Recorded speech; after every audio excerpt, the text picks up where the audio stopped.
Cat A. Jerry O'Lace, Rocket J. Squirrel, and his pal, Bullwinkle the Moose. Hi, glad to see you again. Likewise. We got some great things on the show today. Like what? Like what? Well, you ought to know, Bullwinkle. You're in some of them. Today, our program is brought to you by General Mills, where better breakfast begins. The most delicious, ready-to-eat cereals in the world.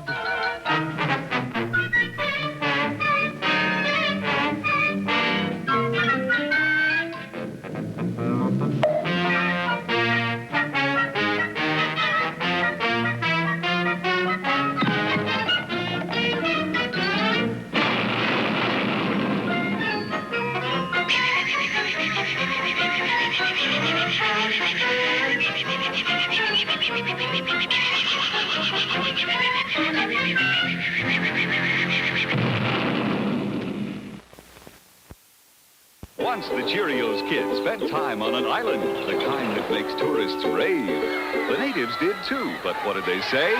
Yo! Tidal wave! The farms will be swamped or island destroyed. Boink! Where'd a coconut? Oh-ho, said the kid. You just made me think of Cheerios. He'll get pow-pow-power from those Power-O's.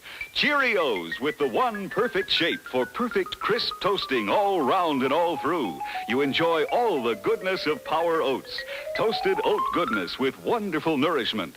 Yes, this Power Breakfast gives you Power Protein plus Energy Vitamin B1 for Go Power. He got pow-pow-power. There he goes. He's feeling his Cheerios. If you know your oats, you too will go for the Power-O's Cheerios. One of the Big G cereals from General Mills.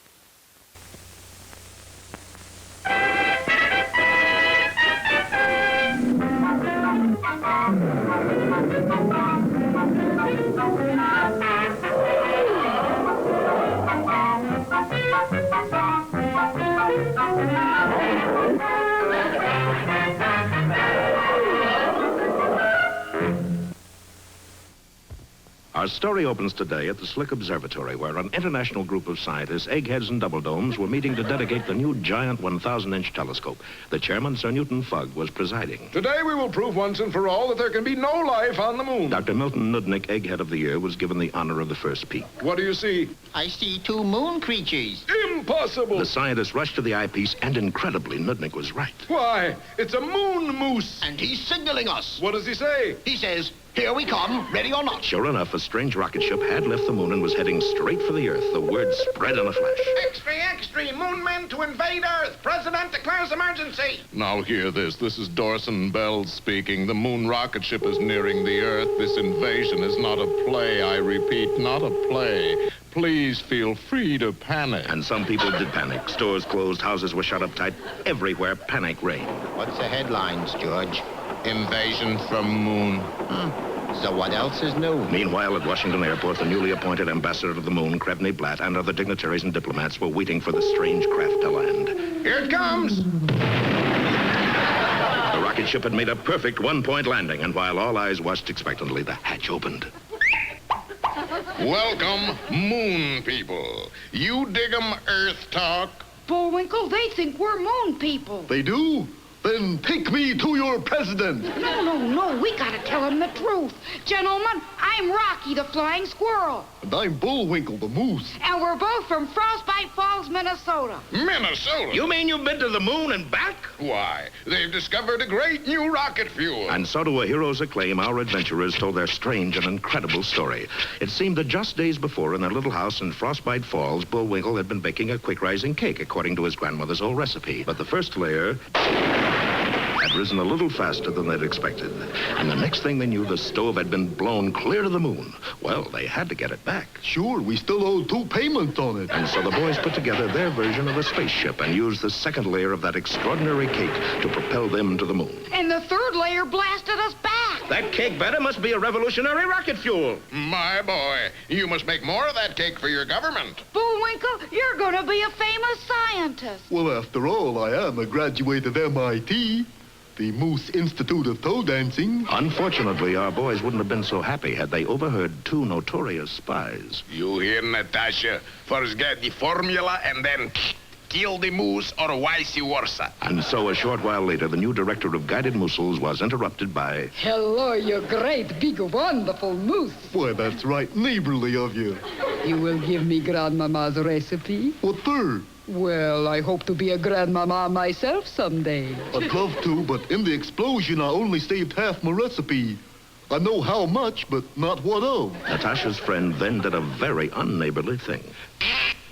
Darling, will you please hold this package for me? Well, I'd planned to leave in a couple of minutes. Don't worry, you will.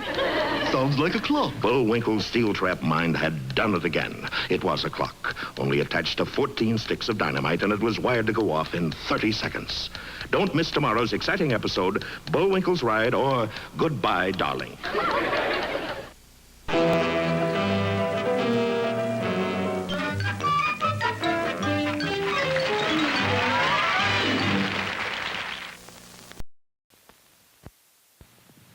Boy, that's smart. What round is it, Rock? The last one, and you gotta win this fight. But how? Never fear, Jets are here. The cereal that gives you jet energy, helps you win. Boy, sugar toasted oat and wheat goodness. Okay, Rock, wind me up. Hey! Win with Jets. Here's another goodness cereal from General Mills. I have a problem. I'm a rabbit, and rabbits are supposed to love carrots, but what I love is Trix. Trix is the corn cereal with fruit flavor, and they come in fruit colors. Raspberry red, lemon yellow, and orange, all mixed together in one big box. And they're crispy, crunchy, and boy, do I love them. I could eat them for breakfast and lunch and supper and even after school. If I went to school. Silly rabbit, Trix are for kids. That's my problem. Trix are for kids. When I grow up, I'm going to have a whole house full of Trix. Yeah. Don't you just love Trix fruit colors? Yeah. And that fruit flavor. I like them better than anything. What's the matter with him? I'm sad because Trix are for kids. And now... Hey, Rocky, watch me pull a rabbit out of my hat. Again? Nothing up my sleeve. Presto! No doubt about it. I gotta get another hat. Now here's something we hope you'll really like.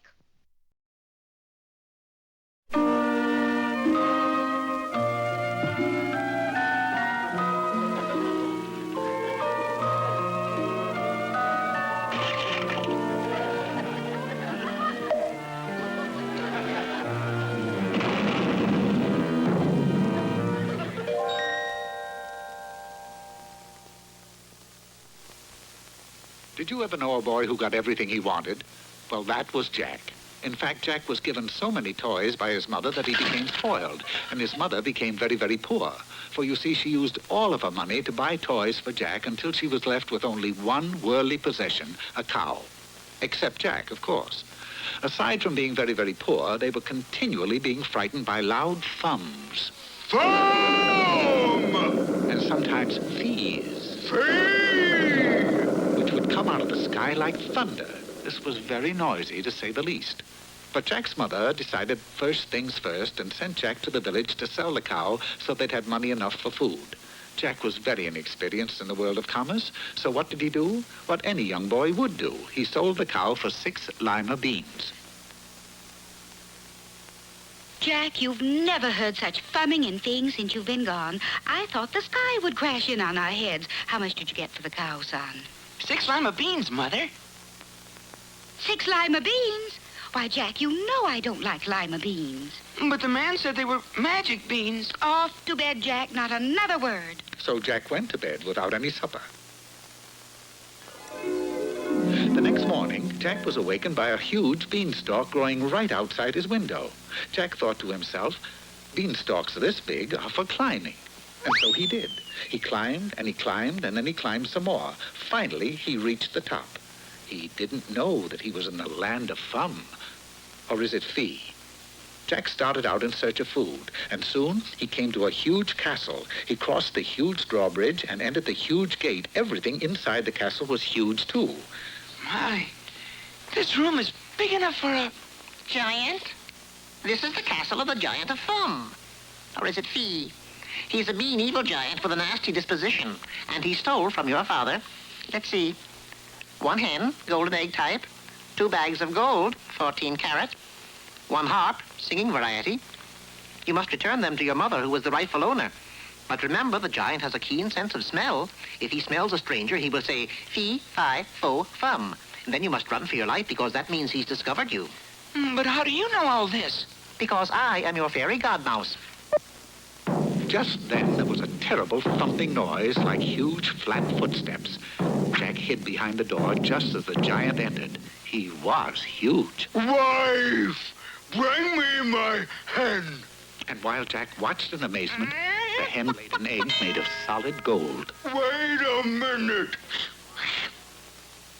Fe-Fi-Fo-Fum! I smell... No, that's not right. Fe-Fi-Fo-Fum! That's it! Fum! Fe-Fi-Fo-Fum! But now I don't smell anything. So Jack returned the hen to his mother, and she seemed so delighted that the next day Jack returned to the castle. Wife! Bring me my bag of gold! It was more gold than Jack knew there was in the world. Wait a minute! Fi-Fo-Fum Fee! No, dear, it's Fe-Fi-Fo-Fum. That's what I said! Fe-Fi-Fum-Fo! Fum, stupid! Fe-Fi-Fo-Fum! And as the giant and his wife argued, Jack slipped out of the door and was gone. He gave the gold to his mother. She seemed so delighted that the next day he was back in his hiding place. Wife, bring me my singing harp. Owen, it's you. Oh, when the saints go marching in, when the saints go marching in. Wait a minute. Fe-Fi-Fo... Fum! And for goodness sakes, hurry, I'm being stolen. Ooh, I'll give you such a fum! Oh, when the saints go marching in, when the saints go marching in, how I want to be in the number when the saints go marching in.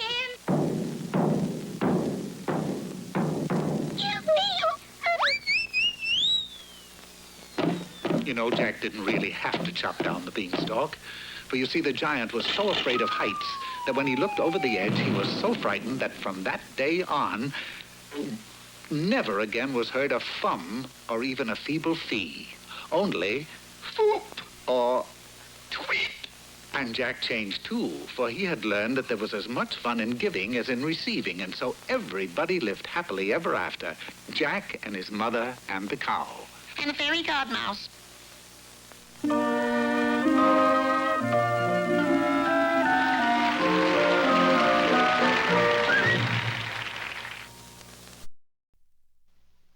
That's a pretty strange-looking painting, Bullwinkle. I just paint what I see. Well, what do you see? This is what I see. Everybody's passing me. How will I ever win this bike race? Never fear, Jets are here. The cereal that gives you jet energy. Helps you win. Oh, boy. Sugar-toasted oat and wheat goodness. Just start me off, Rock.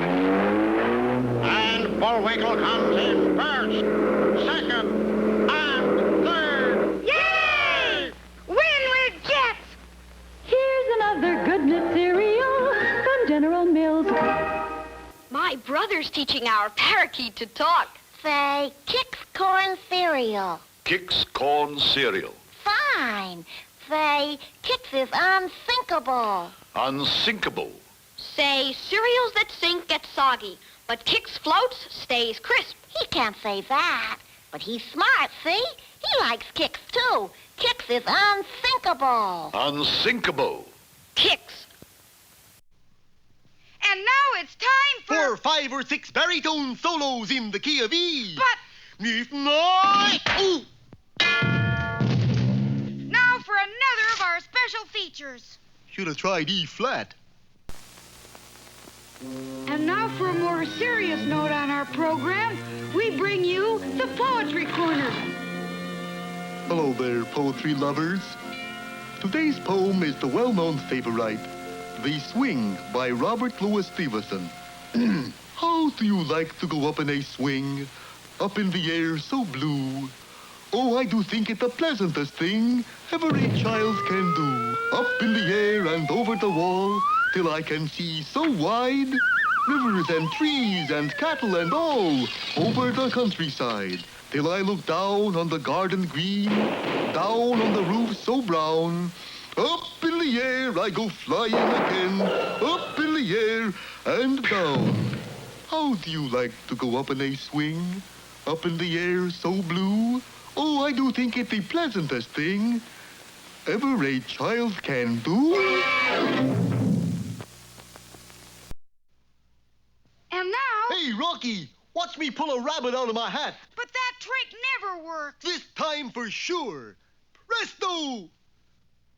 Well, I'm getting close. And now it's time for another special feature.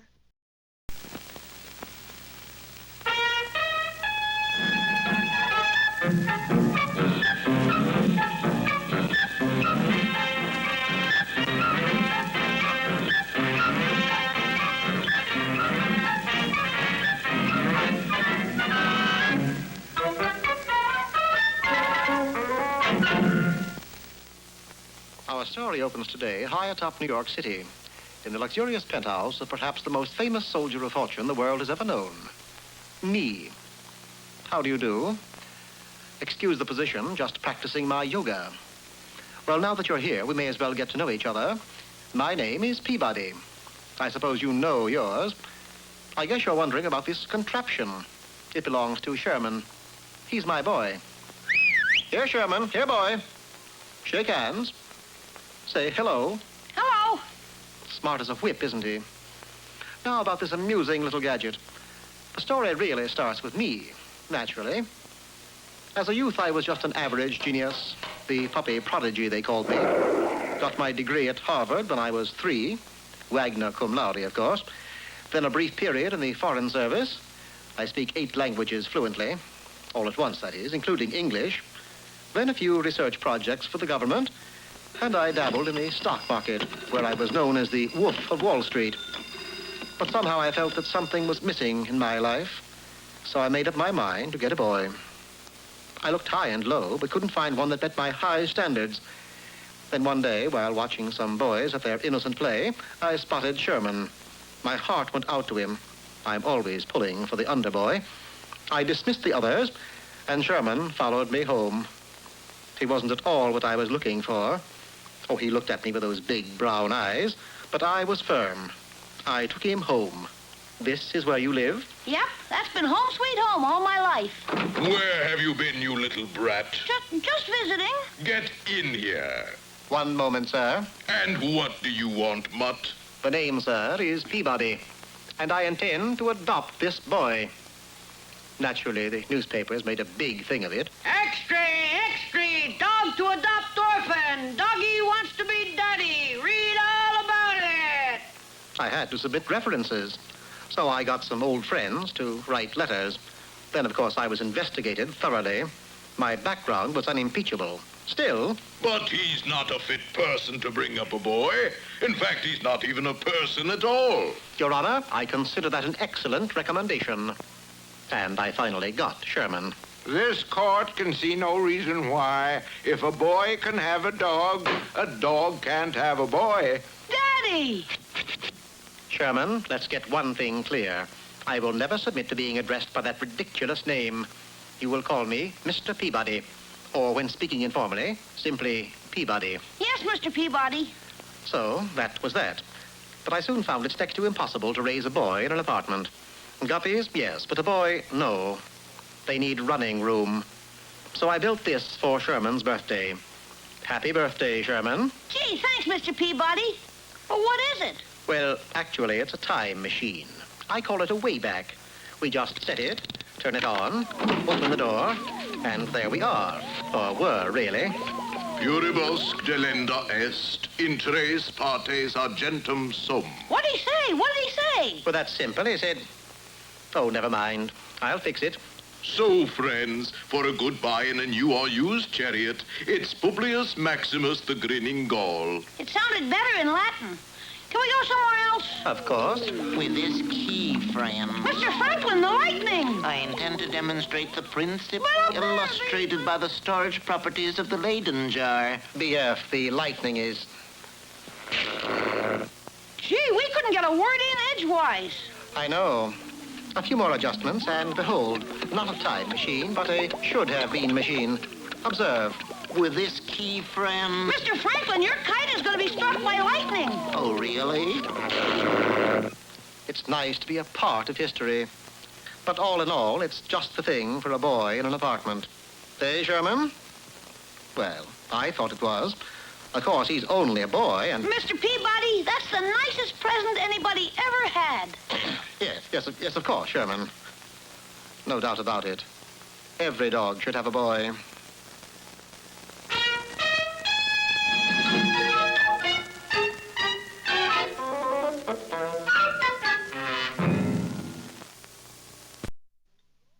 Ready, Rock?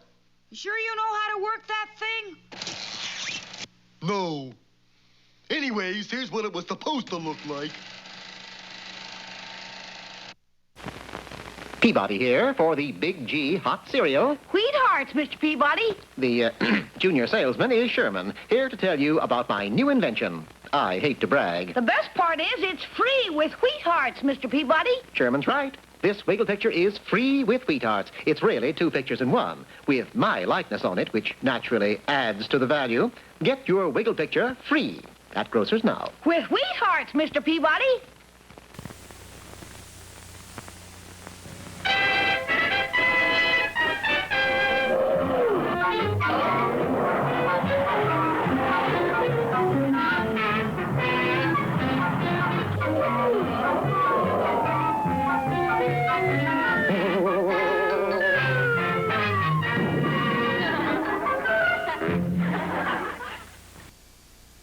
You remember how surprised the world scientists were when they looked through their 1,000-inch telescope and saw Rocky and Bullwinkle flying back from the moon. But when the boys made their one-point landing, the explanation was ridiculously simple. Bullwinkle had tried to bake a quick rising cake from his grandmother's recipe. The result, naturally, was the world's most powerful rocket fuel. Bullwinkle was immediately ordered to go to work for the government to duplicate the recipe, which unfortunately had been torn in half in the explosion. Yeah, I know how much, but not what of. Everybody was interested in the result, including 2 notorious spies, Boris Badenov and Natasha Fatal.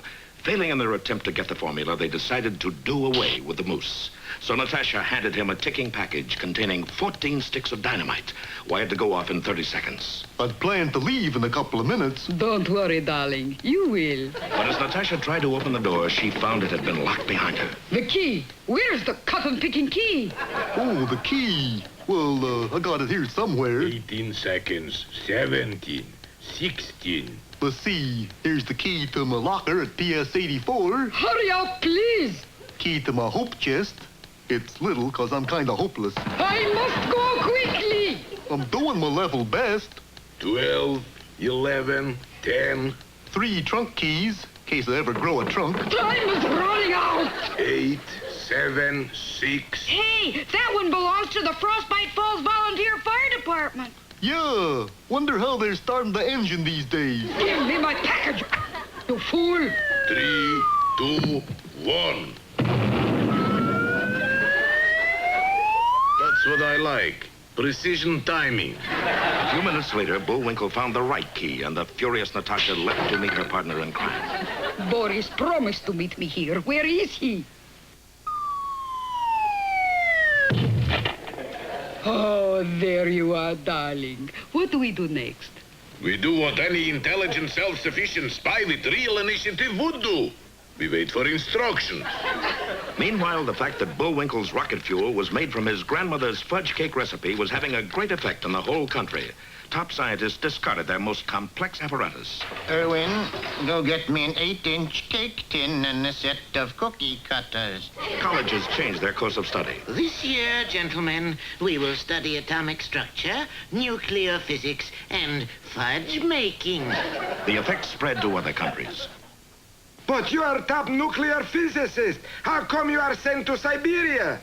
My biscuits were too heavy. In the USA, grandmothers rose to national prominence. As advisors to the president, It's raining. You'd better put on your rubbers. as scientists, I'd like you to meet our new head of research and development. Hello, boys. even bathing beauty contests took on a new look. Grandmothers reigned supreme. In their own laboratory, Rocky and Bullwinkle were still hard at work. Here's the latest one, Rocky. Will it make a good rocket fuel, Bullwinkle? Well, I don't know, but it'll sure make a dandy lunch. The boys wouldn't have been so happy if they had chanced to look behind them, for at that moment, a scaly green hand was raising a strange weapon and pointing it right at their heads. Don't miss the next exciting episode, Bullseye Bullwinkle or Destination Moose.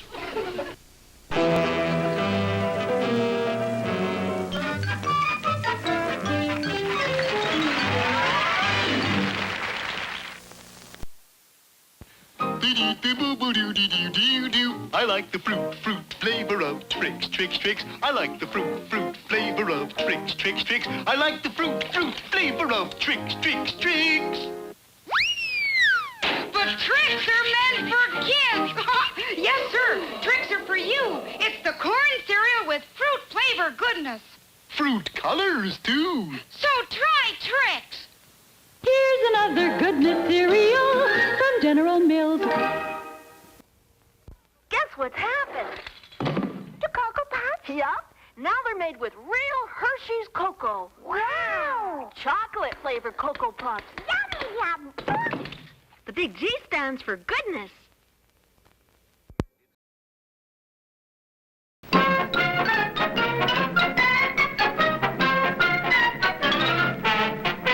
Well, I guess that about wraps up another Rocky show. Certainly hope you enjoyed it. I did. Today's show was brought to you by a very good friend of ours. General Mills. Oh, certainly. General Mills, where better breakfasts begin. That's breakfast. That's what I said, breakfasts. I always say... Bullwinkle, time for us to go. Already? Okay, but first, here are some of the people who made this show impossible.